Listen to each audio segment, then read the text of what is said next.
I was standing in my apartment, smoothing the sleeve of my silk blouse for the third time, when my phone buzzed on the kitchen counter. Not a call. Not even a real message. Just a screenshot. A wedding invitation someone had posted online. White roses. Gold lettering. My sister's name glowing in the center. And underneath it, the words that landed like a quiet slap. An intimate family-only ceremony. I stared at the screen longer than I should have. Long enough to notice the coffee going cold in my hand. Long enough to realize my reflection in the dark window looked composed. Almost elegant. That's the thing about exclusion. It doesn't always scream. Sometimes it whispers politely, as if it expects you to understand. No one had called me. No one had explained. I wasn't invited. And worse, no one thought I deserved an explanation. Outside, traffic hummed. Somewhere down the block, a couple laughed. Life continued, completely unaware that something ancient had cracked open inside me. I wasn't a family problem anymore. I wasn't the dramatic one. I'd done everything right for years. And yet here I was, erased with a font choice. My phone buzzed again. A text from my mother. It's just simpler this way. I hope you understand. I did understand. And in that moment, standing alone in my quiet apartment, I made a decision that would change how my family remembered that wedding forever. The first time I realized my family could cut me out without flinching wasn't the wedding. It was years earlier, at a Sunday dinner that smelled like rosemary chicken and quiet judgment.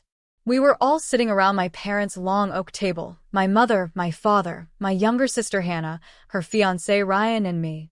I remember twisting my napkin in my lap, already rehearsing my words before I spoke. I'm thinking of moving out of state, I said carefully. I got an offer in Seattle. It's a big step, but... My father didn't even look up from his plate. My mother sighed like I'd just announced a minor inconvenience. And Hannah laughed. Actually laughed. You're always chasing something, she said. You never stick around long enough for anything to work. The words stung more than I expected. My throat tightened, that familiar lump forming as if my body already knew how this conversation would end. I just want something that's mine, I said softly. Something I build myself. Ryan shifted uncomfortably. No one defended me. Later that night, in the kitchen, I asked my mother what I'd done wrong. Her answer was quick. Practiced. You're too sensitive, Lauren. You take everything personally. That's why things are easier when you're not involved. Easier. That word followed me for years. When Hannah got engaged, I found out through Facebook. When dress shopping started, I wasn't invited.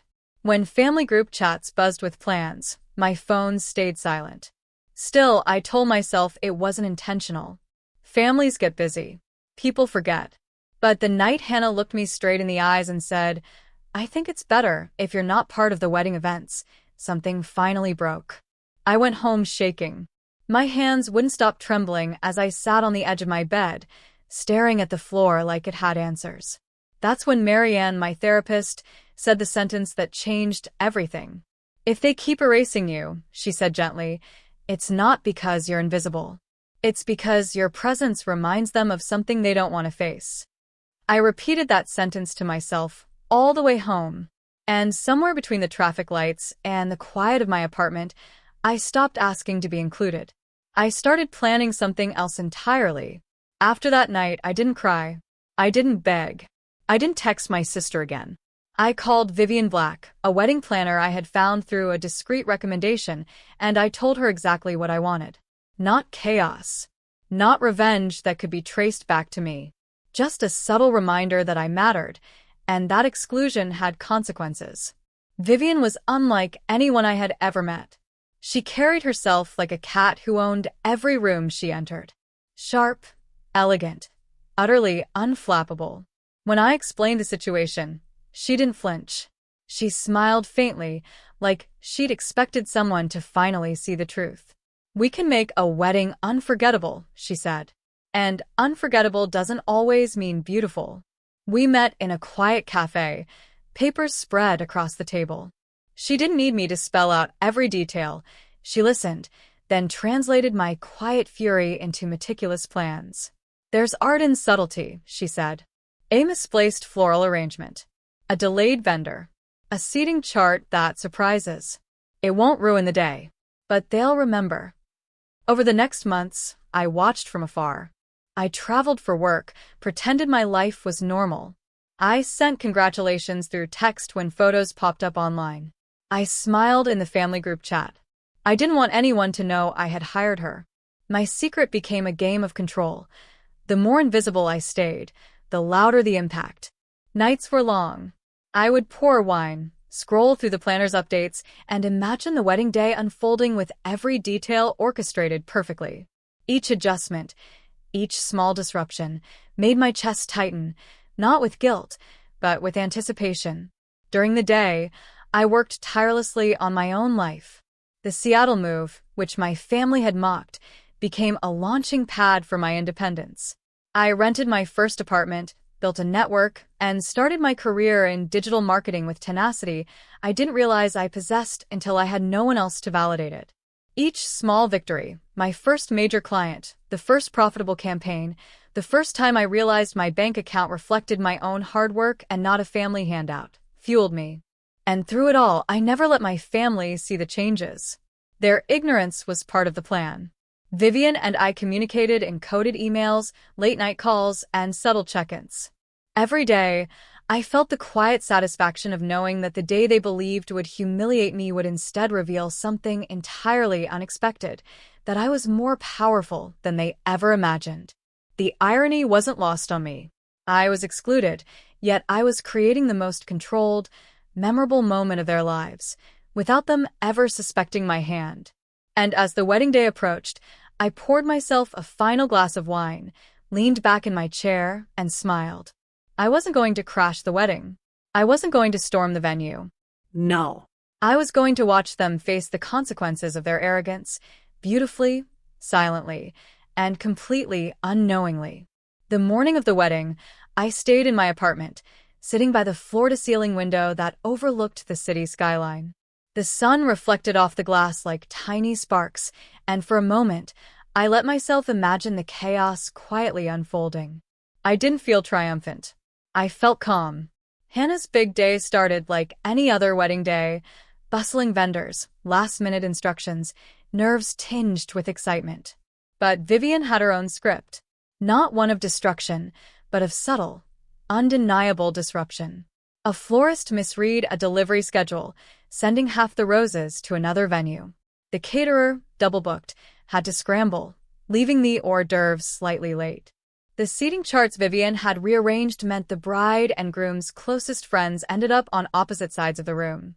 Nothing illegal. Nothing catastrophic. Just memorable. I watched it unfold through photos trickling in from a mutual friend who didn't know my involvement. The bride's perfectly coiffed hair had a single, stubborn curl out of place. The champagne glasses arrived a minute late for the toast. Every small imperfection, every disruption, was magnified in the pristine social media posts. And yet, the family didn't realize the invisible hand behind it. They blamed each other, fumed and fussed, never imagining that the person they had excluded, the person they thought irrelevant, had orchestrated it all. Later, after the ceremony, the tension reached its peak. Hannah, glowing in her gown, turned to a vendor in frustration. "How could this happen?" she whispered. Panic flickered in her eyes. And in that moment I let myself smile. Not maliciously, not with joy in her discomfort, but with the quiet satisfaction of control, of justice disguised as coincidence. When the reception began, the chaos had been smoothed over by charm and effort. The guests applauded, the music played, and everything looked perfect, except it was never meant to be perfect. It was meant to remind them that exclusion has consequences, even when it's subtle. Hours later, the family gathered for photos in the grand hall, and that's when I decided to step forward. I arrived quietly, wearing a simple black dress and a calm smile. No one expected me. Phones froze mid-picture. Glasses were lifted, then lowered. Whispers started. "Hannah, Lauren." I let the pause stretch. I let them take it all in. The poised, confident woman standing before them. The apartment and career that had been carefully hidden from their eyes, the aura of someone who had quietly built a life far beyond their imagination. "I didn't come to ruin your day," I said softly. "I just wanted to show up in my own way." Eyes widened, jaws dropped, and the room fell silent. They saw it all then. The subtle elegance, the quiet strength, the independence I had cultivated while they ignored me. It was a truth no Instagram filter could capture. And in that moment, the power shifted. I wasn't the girl they excluded anymore. I was the woman they hadn't thought they'd have to face. Calm, strong, unapologetic, and completely untouchable. After the initial shock, Hannah and my parents tried to process my presence. Their expressions wavered between disbelief, guilt, and a fragile hope that I might forgive without consequence. I let them struggle for a moment, savoring the pause, not out of cruelty, but because I needed them to understand that the rules had changed. "I wasn't invited," I said, my voice calm, measured, carrying the weight of years they'd ignored me. "And you know why? You thought erasing me would make things easier. It didn't. It made everything harder for you." I watched their reactions closely. My mother's hands fidgeted with her napkin. My father's jaw tightened. Hannah's eyes shimmered with unshed tears. Finally, I laid out the conditions, not ultimatums, not punishments, but a roadmap for redemption. "I'm not here to punish anyone," I continued. "I'm here to set boundaries. If you want me in your life, this is what needs to happen. Apologies without excuses. No deflecting blame. No justifying past behavior. Admit what was done, respecting independence. My choices are mine, not a reflection of how you feel about me. Accountability. If someone hurts another, they own it. No minimization, emotional growth. Seek therapy, reflect, or just be honest with yourselves about why exclusion felt okay." I could see the weight of my words sink in. Some nodded slowly. Others stared in stunned silence. I didn't raise my voice. I didn't cry. I just held the room with my presence, letting the clarity of my stance speak louder than any argument could. Then I added a softer note. "I want you to be part of my life again, if you're willing to grow. But I'm not bending back to old patterns. I've spent too long doing that. I've built the life where my value isn't measured by your acceptance." The room was quiet. Even Ryan looked at me with something like respect, not because of the chaos Vivian had engineered, but because of the woman standing before them. Someone who had endured exclusion, betrayal, and dismissal, and emerged calm, controlled, and unstoppable. I noticed the small changes immediately. My mother, who had once ignored my accomplishments, looked at me with something approaching admiration. Hannah, who had laughed when I dared to dream, now seemed wary but willing. My father's expression softened. He finally realized that the child he dismissed had become a force he could not ignore. The power had shifted. And it wasn't a game anymore. It was a lesson. They were learning what it meant to face a person they had tried to erase, and I was teaching them without raising my voice. I left the wedding that night with no celebration, no grand finale. Just a quiet satisfaction. I had shown them the consequences of exclusion. I had held the upper hand, but with grace. And for the first time in years, I felt completely, unequivocally free. Weeks passed, and life settled into a new rhythm. Some family members embraced the change. Others kept a cautious distance, unsure how to approach me without stepping over the boundaries I had finally set. But for the first time, I wasn't chasing approval. I was living my life on my own terms. Hannah reached out one afternoon. Her voice trembled slightly, but there was honesty there. "Lauren, I wanted to say I'm sorry. I see now how wrong I was, and I want to try, if you'll let me."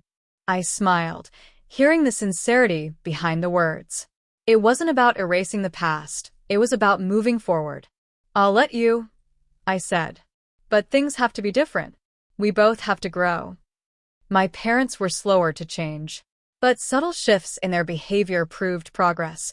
My mother began asking about my work with genuine interest. My father started attending my gallery openings, and even Ryan treated me with a newfound respect. They were learning, step by step, that their exclusion had consequences, and that their growth mattered too. I often found myself thinking back to that small phrase Mary Ann had told me years ago. If they won't give you a seat at the table, rearrange the room. I had taken it literally at first, hiring Vivian to subtly append the wedding. But I realized the deeper meaning. Creating a life where my presence could never be ignored, where my power was undeniable, where my value was independent of anyone else's approval.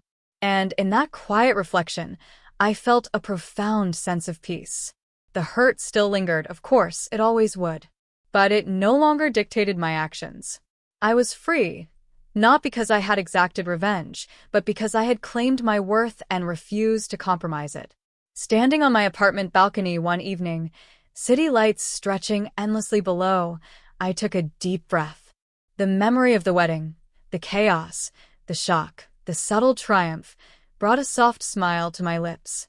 I whispered to myself, almost like a mantra. I wasn't invited to the wedding, but I finally showed up for myself. It wasn't a statement of pride. It wasn't even about victory. It was about ownership of my life, my choices, and my story. And that, I realized, was the most powerful invitation I could ever accept. I raised my glass to the skyline, and in that moment, the world felt exactly as it should, full of possibility, full of clarity, and completely, undeniably mine.